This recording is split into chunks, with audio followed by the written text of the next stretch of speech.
Right now in Milton for rapper Lil Jon's son. The rapper's team confirming this afternoon to 11 Alive that he is. This is the spot where Milton police had been looking for about 3.5 days.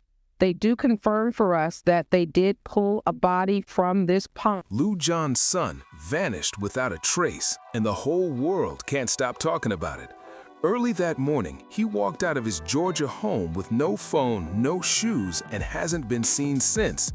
But what's sending shivers through everyone right now is a chilling video that just went viral, and it came straight from Lil Jon's rivals. People are calling it a message meant to haunt his father. It all went down on February 3rd, 2026, around 6 a.m. in Milton, Georgia, a calm, upscale suburb about 30 miles north of Atlanta. A 27-year-old man walked out of his home looking lost and uneasy, according to police. No car, no wallet, no goodbye note, nothing. He just stepped outside, turned toward the intersection of Baldwin Drive and Mayfield Road, and disappeared into the cold, early morning dark. That man was Nathan Murray Smith, better known by his stage name, DJ Young Slade. The son of Grammy-winning producer, rapper, and global music icon Lil Jon, Jonathan Smith himself. The disappearance shook fans to the core, leaving everyone asking what could have possibly happened. By mid-morning, Milton police were in full alert mode, posting Nathan's photo and description all over social media and alerting nearby departments. The search was on, but with that eerie video circulating online, the mystery only got darker. The police alert dropped a bombshell detail that made this case way more serious than just an adult going missing. Authorities revealed that the 27-year-old might be disoriented and possibly in danger, needing urgent help. He left with no phone, no wallet, no ID, and zero way to reach anyone or be reached himself. It was like he vanished off the grid completely. Cops quickly made it clear there was no threat to the public, but begged anyone who saw him to call law enforcement right away instead of trying to approach him. They just wanted him found safe. Fox 5 Atlanta broke the story first, reporting that Nathan was last spotted near Baldwin Drive in Milton. Not long after, WSB-TV aired a segment showing his photo and reading out the missing person details, their tone heavy with concern for his safety. Then, things blew up fast. Within just one day, the story spread from local Georgia news to major national outlets. NBC News released a detailed report breaking down every strange piece of the puzzle. People magazine ran an emotional feature asking for privacy and prayers, sharing a touching 2016 photo of Lil Jon and his son that showed their tight bond. By the next morning, USA Today reported that the family's reps had pleaded for compassion, calling this an unimaginably difficult time. Meanwhile, BET zeroed in on the heartbreak and growing worry over Nathan's confused mental state. And The Hollywood Reporter added another twist, revealing that Lil Jon had long been estranged from Nathan's mother, Nicole Smith, making the family tension even harder to ignore. Just when it seemed the story couldn't get any more intense, the internet exploded. Social media lit up with panic, theories, and prayers, and YouTube commentary channels jumped in fast. On Boss Talk TV, the host broke the news live, their voice heavy with emotion, struggling to hold it together as they explained what had happened. Their co-host from reality TV chimed in, sharing early details coming straight from Georgia media, repeating what everyone online was already whispering. The Boss Talk TV team urged viewers to spread the word everywhere, post it, share it, and keep Nathan's name out there until answers came. They even read from the official police reports, confirming the major facts of the case while trying to stay calm on air. Then, things took an even darker turn. During the broadcast, one of the hosts interrupted with breaking news. Local outlet Rough Draft Atlanta was reporting that police activity was unfolding in Mayfield Park, the same area where Nathan was last seen. The tension in that studio was thick. You could feel the fear through the screen. But to really grasp how deep this story runs, you've got to understand who Nathan Murray Smith truly is. Not just the son of hip-hop legend Lil Jon, but a man who built his own name, his own beats, and his own path in the music game. Born in 1998, Nathan Murray Smith was surrounded by music before he even took his first breath. Lil Jon once said Nathan used to kick along to the bass while his mom was still pregnant, like rhythm was already in his blood. His mother, a talented dancer, and his father, the man building the crunk empire that changed Southern hip-hop forever, were shaping him for a life in sound from day one. By the time he was just a toddler, Nathan's voice was already on wax. He appeared on Lil Jon and the East Side Boys' 1991 hit, Bia Bia. Can you imagine? From baby babbles to a platinum record credit before he could even read. From there, he grew up in studios, learning every knob, beat, and mix like it was second nature. In high school, he started making his own beats, studying at the Scratch DJ Academy, and later attending New York University to master his craft. He wasn't just Lil Jon's kid, he became DJ Young Slade, carving out his own space in the game. He worked as a DJ, producer, and sound engineer, building respect in Atlanta's tight-knit music scene. His career was gaining major momentum too. He teamed up with his dad on Lil Jon's 2024 project, Total Meditation, a wild mix of hip-hop and mindfulness that had everyone talking. By 2025, he dropped his single, Feels, hyping it up across Instagram and performing it live at big festivals like One Music Fest in Atlanta. He even hit MTV's Family Legacy to share how watching his dad DJ changed his whole life. With collaborations alongside heavy hitters like Jim Jones and appearances on Celebrity Family Feud beside his father, Nathan wasn't just following footsteps, he was building a legacy of his own. Told me he wanted to learn how to DJ. This was 11 years old. Nathan wasn't just chasing fame, he was building something real. He produced, recorded, and mixed his own tracks, hustling independently and creating a sound that was fully his. On Boss Talk TV, the emotion in the room was heavy. You could feel it through the screen. The host spoke from the heart, reflecting on what it must feel like to be a parent hearing this kind of news, their voice cracking as they tried to hold it together. Earlier in that same episode, before the breaking news hit, the show had aired a previously recorded interview with DJ Young Slade himself. In it, Nathan spoke openly about life as Lil Jon's son, painting a picture that no one expected. He talked about his father as just dad, the man who drinks tea and watches movies at home. Seeing that calm, down-to-earth clip play right before a missing person alert went out hours later, it was haunting. The contrast hit like a punch to the chest. This wasn't gossip anymore. This was a family in real pain. By February 5th, 2026, there were still no updates confirming Nathan's whereabouts. Police searches around Mayfield Lake continued day and night, but no sign of him had surfaced. Lil Jon hadn't said a single word publicly beyond the family's plea for prayers and privacy. The silence itself spoke volumes, and Boss Talk TV's host captured that heartbreak perfectly. They described the raw fear only a parent could know, the helplessness of realizing your child is out there somewhere, unreachable, and there's nothing you can do. The conversation turned emotional, touching on the frustration of the media storm closing in when the family had no answers to give.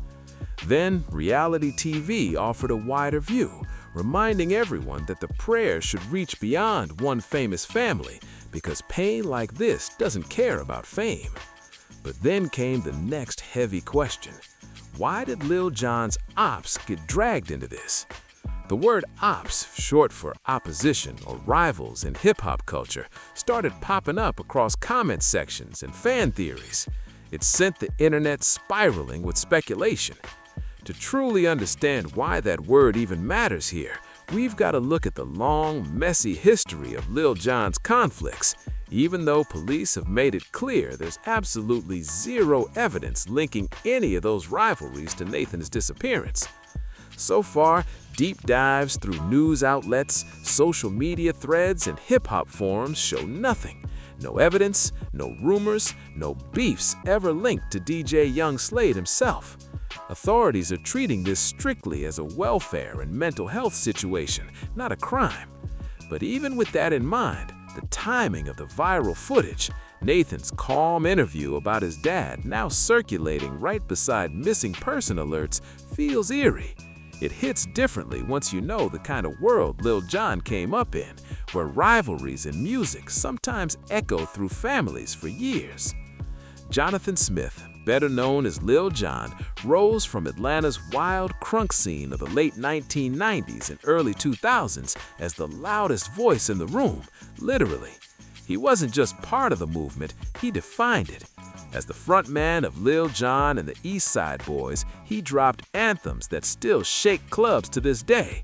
Get Low, B.I.B.I., Throw It Up. His famous ad-libs, Yeah, Okay, What? Turned into pop culture gold, mimicked on Chappelle's show and shouted in arenas worldwide. Lil Jon didn't just stick to one lane either, he evolved. He co-produced Turn Down for What with DJ Snake, scored a Grammy, and worked across every genre from EDM to country, staying relevant for over 2 decades. But with that level of dominance in Atlanta's fiercely competitive rap scene came serious tension, some of it public, some of it legendary. The biggest beef ever recorded in Lil Jon's career was with Pastor Troy, real name Micah LeVar Troy, a respected Atlanta rapper known for his raw, independent Southern sound and bold attitude. The two actually joined forces at one point on the 2002 banger Throw It Up from Kings of Crunk, but behind the scenes, that collaboration sparked waves that would ripple through the city's hip-hop circles for years. That track, Throw It Up, blew up huge, becoming Pastor Troy's biggest moment in the spotlight. It was a full-blown crunk anthem that pushed him from Atlanta's underground to the national stage.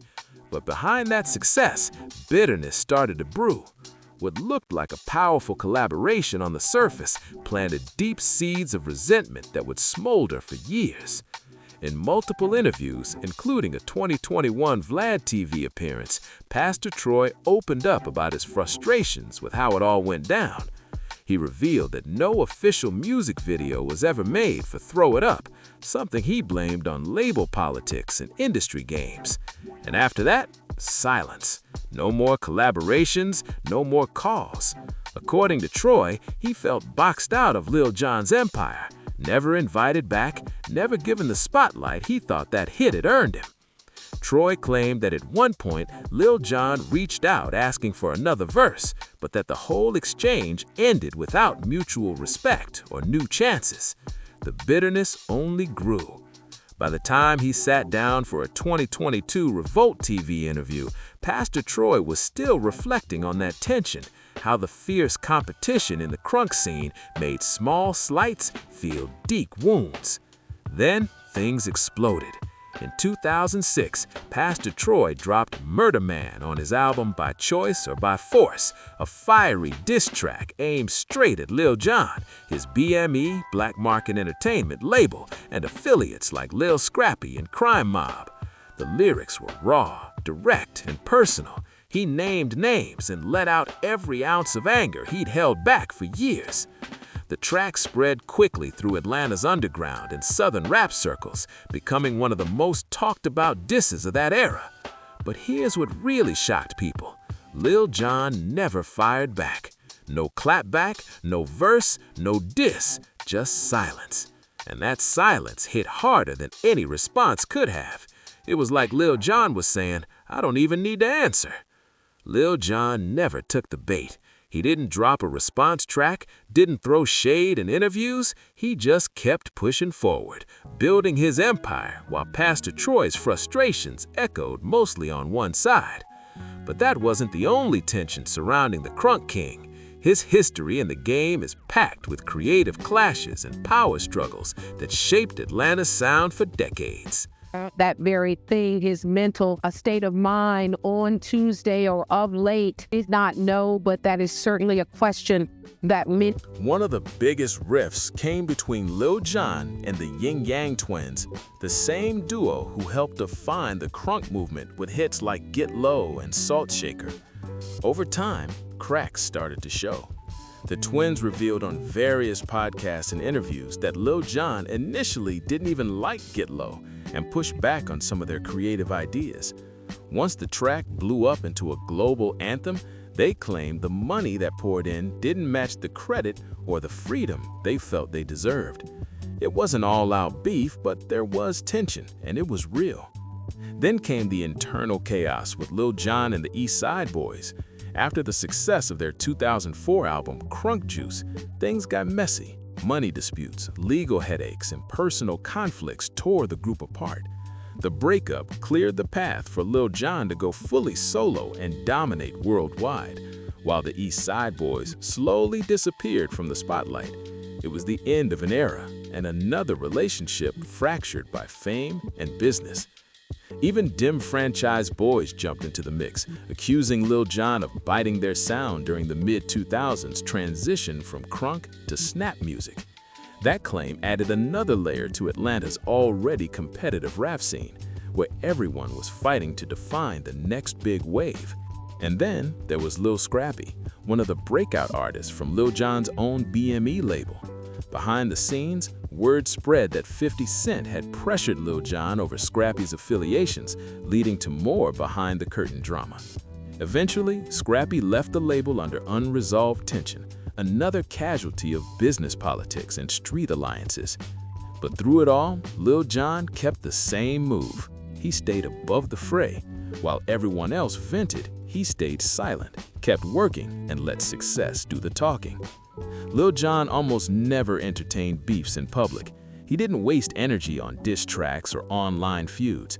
Instead, he reshaped his image into that of a crunk legend turned legacy figure, using his time and influence to produce new artists, collaborate across genres, and quietly evolve. But behind the scenes, a different story was unfolding, one of deep personal transformation. From 2024 through 2025, Lil Jon started opening up about his mental and physical health journey, shocking fans who had only ever known him as the wild party king of the South. He admitted that his heavy drinking days were tied to the crunk lifestyle he'd built his name on, but that same lifestyle had taken a toll. Around age 50, he faced serious liver health scares that forced him to confront his habits head-on. He turned it all around. Lil Jon began EMDR therapy to unpack years of stress, dove into meditation, and rebuilt his body through an intense fitness grind. By 2025, he wasn't just talking about change, he was living it. He even competed in the Muscle Beach Championship, showing the world a completely new version of himself. He credited that transformation to his family, especially his baby daughter born in 2024, and his older son, Nathan. He often said he wanted to be healthy enough to watch my kids grow. He opened up about what he called suffering in silence, admitting that many men struggle to ask for help until it's too late. That vulnerability made fans see him in a whole new light. Lil Jon, the crunk icon, had become an advocate for wellness and self-care. That's what makes this current crisis feel so gut-wrenching. After years of rebuilding his life around peace, family, and health, Lil Jon now faces the unimaginable, his 27-year-old son vanishing without a trace. His past with Nathan's mother, Nicole Smith, had its share of heartbreak and estrangement, adding another emotional layer to the already complicated family story. But by all accounts, Lil Jon had been working hard to bring everyone closer again, making this tragedy hit even harder. Lil Jon and Nathan weren't just father and son, they were tight. They made music together, hit the stage together, and even shared the screen on TV. Nathan always spoke with pure admiration for his dad, describing him as the tea-drinking, movie-watching dad behind the wild crunk energy the world knew. That softer image of Lil Jon gave fans a glimpse of the man behind the superstar, and it makes the current situation almost unbearable to think about. On Boss Talk TV, the host captured that heartbreak perfectly, the sheer agony of trying to stay strong while your child is missing. You could hear the emotion in every word, that mix of fear, disbelief, and hope that no parent should ever have to feel. Nathan, despite being part of one of hip-hop's most iconic families, always kept things low-key. He stayed focused on music, building his career as a DJ and producer without the drama that follows fame. His Instagram was filled with upbeat posts, studio sessions, family moments, and snapshots of his growing success. There were no feuds, no industry beefs, no public conflicts, just positivity and ambition. But hip-hop history carries a haunting truth. When you've got a famous last name, your father's enemies can become your shadow, whether you choose it or not. That's the dark, unspoken side of the culture. The children often inherit the dangers they never asked for. And that's what makes the footage of Nathan speaking about his father so deeply unsettling now. Watching him talk about love, family, and peace, knowing hours later he would disappear, hits with a chill that's hard to shake. It's not just eerie, it's symbolic of something much bigger. Because this tragedy sits inside a broader, heartbreaking pattern in hip-hop, a pattern where the children of rap legends sometimes become the collateral damage of old grudges and endless rivalries. But here's the truth that needs to be repeated. Nathan Murray Smith has no known enemies, no rivalries, no drama. By every official account, this case is not about crime. It's about concern, health, and a desperate hope to bring him home safely. The fact that Nathan's name started trending next to the word ops, and that a gentle clip of him praising his father is now being called a chilling, shows how deeply conditioned the culture has become. We've seen so much tragedy tied to hip-hop families that when a rapper's child makes headlines, people brace for the worst. It's a heartbreaking reflection of how the industry and its fans have been shaped by loss after loss. Lil Jon is dealing with a scary situation right now, TMZ said. His son, DJ Young Slade, has been reported missing in Georgia. The same thing, the Milton Police Department put out a missing persons alert Tuesday saying 28-year-old Slade, legal name Nathan Murray Smith, ran out of his home on foot and hasn't been seen since. And he doesn't have a phone.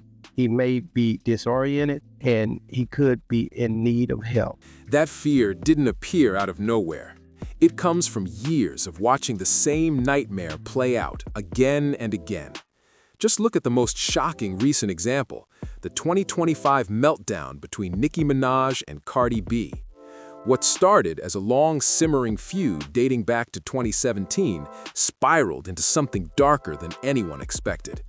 By last year, the beef had left the music behind and crossed a line no one should ever cross. Their children became targets. Nicki Minaj, real name Onika Tanya Mirage Petty, one of the most powerful women in rap, famous for Pink Friday and her global reign, shocked everyone when she launched a series of vicious posts aimed at Cardi's daughter, Culture.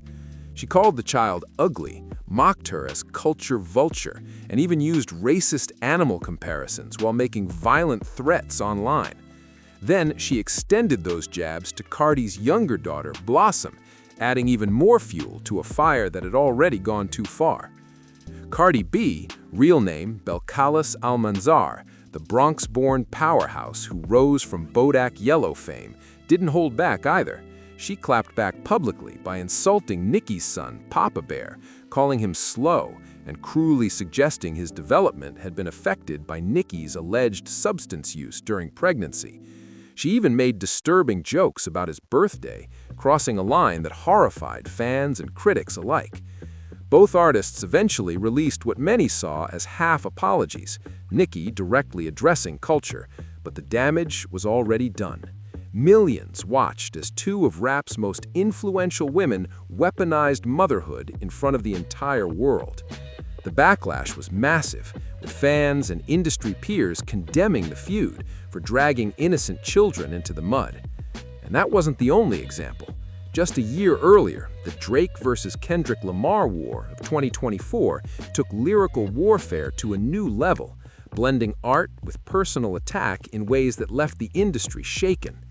What we're seeing is a growing pattern, one where family becomes fair game, and it's that same dark energy that makes Nathan's disappearance hit so much harder. It's not just about one family's pain, it's a reflection of what hip-hop culture has become when rivalry crosses into real life. Drake's explosive diss track, Family Matters, pushed the limits of rap warfare into truly disturbing territory. In that song, Drake didn't just go after Kendrick Lamar's artistry, he went straight for Kendrick's family. The track accused Kendrick's longtime creative partner, Dave Free, of secretly fathering one of Kendrick's children, throwing a grenade right into the heart of his relationship with fiancée Whitney Alford. It didn't stop there. Drake even alleged domestic abuse inside Kendrick's home, turning personal rumors into public ammunition for lyrical gain. Kendrick's reply, "Meet the Grams," flipped the narrative, but it came just as hard. In it, Kendrick addressed Drake's family one by one, including Drake's young son, Adonis. He didn't speak in riddles. He looked straight into the metaphorical camera and said, "I'm sorry that man is your father." It was cold, calculated, and deeply personal. Kendrick's track even alleged that Drake was hiding a secret 11-year-old daughter that the world had never heard about. Drake denied that claim immediately, but by then, the emotional damage was irreversible.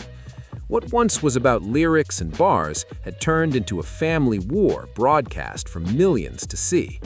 These weren't subliminals or hidden metaphors. These were named children, dragged into adult chaos they had nothing to do with. It marked one of the darkest turns in modern rap battles, where children became weapons of humiliation. But this blueprint wasn't new. The groundwork was laid back in 2018 when Pusha T dropped The Story of a Didn't. That diss track didn't just sting, it detonated. Pusha exposed Drake's then secret son, Adonis, to the world, accusing Drake of being a deadbeat dad. He even released cover art of Drake in blackface, a move that turned the entire feud into a cultural firestorm. The lyrics mocked Drake's silence, urging Adonis to come home, and flipped fatherhood into a weapon of public shame. That moment forced Drake to confirm his son's existence publicly for the first time, a deeply private truth turned into headline ammunition. It was shocking, brutal, and effective, and it set a dangerous template, one Kendrick later followed and escalated. From that point on, the rap battlefield no longer stopped at the mic. It started tearing into family, bloodlines, and the innocent faces caught in the middle. Long before today's feuds crossed every boundary imaginable, Eminem dropped the original line in the sand when it came to family and especially children in rap beefs. He made it crystal clear some things were off limits. But despite that, rival after rival still crossed it, and every one of them paid the price. Back in 2003, Ja Rule dropped the track Loose Change, where he crossed a serious line. He mentioned Eminem's daughter, Haley Jade, in a disrespectful verse that speculated about her future and her father's messy public image. That move lit a fuse that Ja Rule couldn't put out. Eminem came back swinging with tracks like Haley's Revenge and Go to Sleep, and the impact was brutal. Those songs didn't just end the beef, they torpedoed Ja Rule's rap relevance altogether, sending his career in freefall. Then came Machine Gun Kelly. His situation started years later, in 2012, when he posted online calling the then teenage Haley attractive, using language fans instantly labeled inappropriate. For years, that comment lingered like a ticking bomb. In 2018, it exploded when MKG released Rap Devil, taking shots at Eminem directly. The response? Eminem's Kill Shot.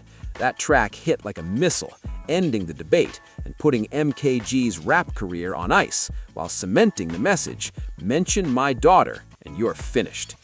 Even Everlast, frontman of House of Pain, made the mistake in the early 2000s, throwing a shot at Haley in a remix verse. Eminem didn't hesitate. He fired back with Quitter, a track that not only clapped back, but effectively erased Everlast from serious rap conversation. Pattern became undeniable. Bring up Haley Jade, and your career won't survive the fallout. But beneath all the lyrical destruction lay a darker truth. The fact that rappers kept mentioning children proved something chilling. In the game, even kids had become fair targets for humiliation and power plays. That attitude, where families are dragged into battles meant to stay on wax, bled out of studios and into the streets. I think that's just a scary situation when you sitting there trying to fix, you don't know. He didn't take his phone. He might have had on shoes, might have didn't have on shoes. He don't have no personal items. That's the weirdest thing right there. Because now you got me worried. Now I'm worried about you because I don't know what the hell going on. What happened to my damn son is what I'm asking again. So, I mean, I just pray for Lil Jon, and I pray for the mother of the boy, too, because she going through it. It ain't just Lil Jon because he got a name. His family, brothers and sisters, everybody's on high alert when somebody missing. Look at Jacksonville, Florida, where the ATK versus KTA rivalries involving rappers like Young Geen Ace and the late Julio Fulio turned deadly. Family members were caught in the crossfire, some injured, some killed, all because of rap beefs that spiraled into real-life warfare. In Stockton, California, violence reached horrifying levels when even children's birthday parties were shot up amid crew conflicts. Kids, innocent and uninvolved, became victims of a culture that blurred the line between art and the streets.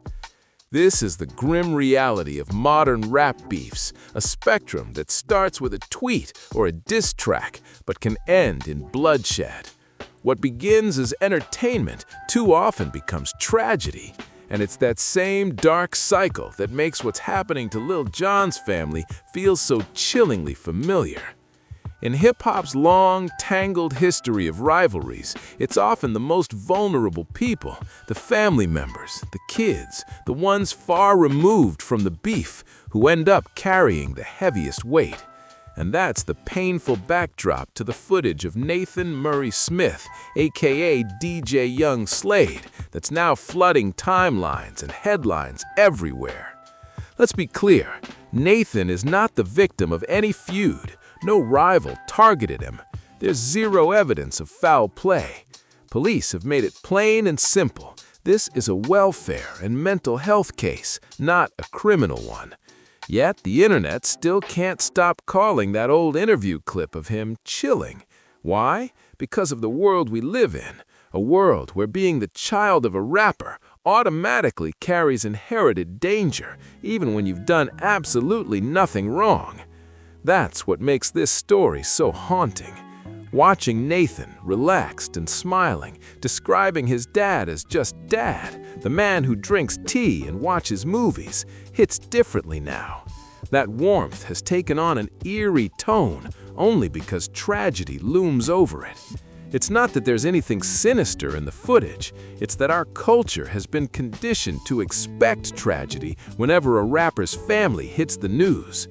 Lil Jon's history in the game has seen its share of drama, his friction with Pastor Troy, the creative tension with the Yin Yang Twins, the breakup with the East Side Boys, and the rivalries that simmered through Atlanta's crunk era. But none of those ever spilled into real-world violence or threats towards families. Pastor Troy aired his anger through music with Murder Man 2, a lyrical release, not a violent one. And that's what makes this situation so twisted. The fear doesn't come from what is happening. It comes from what we've seen happen too many times before. And in interviews, Lil Jon never fired back. The Yin Yang Twins spoke out about money and credit frustrations, but that relationship didn't explode. It just cooled off. Those were business issues, label politics, the kind of everyday tension that comes with a cutthroat music industry. Nothing more, nothing darker. But here's the reality. The precedent that's been set in hip-hop is dangerous.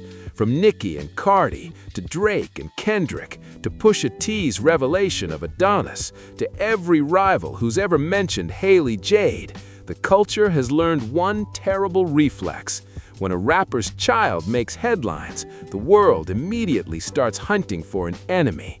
People assume there must be someone behind it, someone to blame, someone to point at. That's what makes Boss Talk TV's closing moments so powerful. The host didn't focus on the rumors or the rivalries. He looked straight into the camera and said something that hit everyone watching right in the heart. This isn't about beef. This is about a father who can't find his son. That's the truth. Forget the internet theories, the speculation, the gossip machine churning non-stop for clicks. The real story here is painfully simple. A father searching, a son missing, and a family begging for privacy while the world turns their heartbreak into headlines. If you're watching this, take a second to remember the human side of this story. Spread awareness with empathy, not judgment. And if you want to see more stories told the right way, make sure to like, subscribe, and drop a comment with your thoughts below. Every share helps keep the focus where it belongs, on bringing Nathan home.